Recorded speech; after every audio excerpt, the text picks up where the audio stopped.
ಬೆಂಗಳೂರಿನ ಅಲ್ಯೂಮಿನಿಯಂ ಹಾಲ್ನಲ್ಲಿ ಶಾಹು ಮಹಾರಾಜವರ ಜಯಂತಿಯನ್ನು ಆಚರಣೆ ಮಾಡಲಾಯಿತು. ಇನ್ನು SC, ST, SCP, TSPಗೆ ಮೀಸಲಿಟ್ಟ ಹಣವನ್ನು ಸಿದ್ದರಾಮಯ್ಯ ಸರ್ಕಾರ 5 ಪಂಚ ಗ್ಯಾರಂಟಿಗಳಿಗೆ ಬಳಸಿದೆ. ಇದನ್ನು ತಡೆಗಟ್ಟುವ ಕೆಲಸ ಆಗಬೇಕು ಎಂದು ರಾಜ್ಯ ಸಂಘಟನೆ ಸಂಚಾಲಕ MC ನಾರಾಯಣ್ ಹೇಳಿದ್ದಾರೆ. ಕಾರ್ಯಕ್ರಮದಲ್ಲಿ ಸಂಘಟನೆಯ ಸಂಸ್ಥಾಪಕರಾದ ಪರಶುರಾಮ್ ನೀಲ್ನಾಯ್ಕ್, ಬೆಳಗಾವಿ ವಿಭಾಗೀಯ ಸಂಚಾಲಕ ರವಿ ಬಸ್ತವಾಡ್ಕರ್, ತುಳಜಪ್ಪ ನೀಲ್ನಾಯ್ಕ್, ಗುರು ಕೋಟಿನ್, ಸಿದ್ದು ಪೂಜಾರ್, ಸಾಗರ್ ಛಲವಾದಿ ಸೇರಿ ಮತ್ತಿತರರು ಉಪಸ್ಥಿತರಿದ್ದರು. ವರದಿ ಸದ್ದಾಂ ಹುಸೇನ್ ಮುಜಾಫರ್.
ಇವತ್ತು ದೇಶಕ್ಕೆ ನಮಗೆ 50 SC ST ಅವರಿಗೆ 50% ಮೀಸಲಾತಿ ಕೊಟ್ಟಂಥ ಶಾಹು ಮಹಾರಾಜವರ ಜಯಂತಿ ಮಾಡೋಕ್ಕೆ ಮತ್ತು ಅಂಥ ರಾಜ ಮಹಾರಾಜರು ನಾವು ಮೀಸಲಾತಿ ಕೊಡಬೇಕು.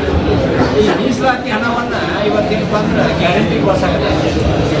ಏನು ಸಿದ್ದರಾಮಯ್ಯನವರು ಅದಲ್ಲ ಇವೇನಪ್ಪ ಅಂತಂದ್ರೆ ಅರಸು ಟೈಪ್ ಅಂತ ಹೇಳ್ತಾರೆ. ಅರಸಲ್ಲ, ಹಿಂದೇನು RSS ಹೆಗಡೆವಾರಲ್ಲ, ಹೆಗಡೆವಾರು ಮತ್ತು RSS ಒಪ್ಪಂದಿತ್ತು ಆ ವಿಚಾರವನ್ನು ಇದು ಕಾಂಗ್ರೆಸ್ BJP ಇದು ಪರವಾಗಿಲ್ಲ. ಯಾಕಂದ್ರೆ ನೋಡಿ ಇವತ್ತು ಕಾಂಗ್ರೆಸ್ ಆರಿಸಿ ಬರ್ಬೇಕಂತಂದ್ರೆ ಈ ದೇಶದಾಗ ದಲಿತರು, ಮುಸಲ್ಮಾನರು ಮತ್ತು ಹಿಂದುಳಿದವರು ಓಟ್ ಹಾಕಿದಂತ ಇವತ್ತು ಕಾಂಗ್ರೆಸ್ ಸರ್ಕಾರ ಬರ್ತೈತಿ. ಈಗ ಒಕ್ಕಲಿಗರ ತೋರೆ ಅವ್ರು ಚಡ್ಡಿ ಹಾಕೊಂಡ್ಬಿಡ್ತಾರೆ, ಲಿಂಗಾಯತರ ತೋರೆ ಅವ್ರು ಚಡ್ಡಿ ಹಾಕೊಂಡ್ಬಿಡ್ತಾರೆ. ಈಗ ಎಲ್ಲ ಕೆಲಸ ಮಾಡೋದು ಯಾರು ಅವ್ರು ಮಾಡ್ತಾರೆ, ನಮ್ಗೆ ಮಾಡೋಕತ್ತಿಲ್ಲ. ಅಂದರೆ ಈಗ ಮುಂದಿನ ದಿನ ಮಾಡ್ಕೊಳ್ಳೋದು ಈ ಸರ್ಕಾರಕ್ಕೆ